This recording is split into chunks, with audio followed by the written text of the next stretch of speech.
মানে আমি কিছুক্ষণের জন্য রুটি বেলতে গেছি, আমার ঘরের অবস্থা কি হয়েছে।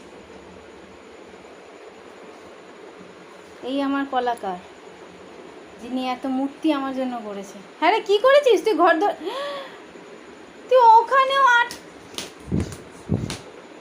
মাথার মধ্যে রাত্রি এখন 9:30 বাজে, তুই মাথার মধ্যে কি লাগিয়েছিস এগুলো? এখানে কি এনেছিস? আটার বাটি?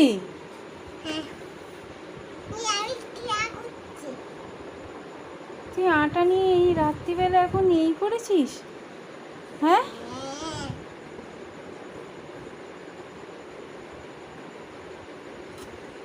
আদু পিছনটা ঘুরে দেখ তো, পিছনটা ঘুরে দেখ কে দাঁড়িয়ে আছে।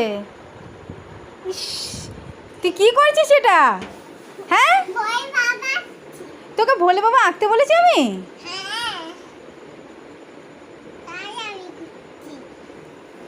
এই দে বাটি দে, এই বাটি দে, বাটি দিতে বলেছি দে, এই বাটি দে। এ মা, কি করেছে? বাটিটা কোথায় গেল আমার? আমার আটার এই ছাড়, এই ছাড়, তোরা পিটতে দিচ্ছি তোরে। দা, এই তোকে এইসবে হাত দিতে বলেছি? হ্যাঁ, কি করছিস? এদিকে আয়, এই এদিকে আসতে বলেছি কিন্তু আদু। এই ধরবো, আমি ধরছি। তুই এগুলো কি করেছিস মা আমার পুরো ঘরটায়? হ্যাঁ,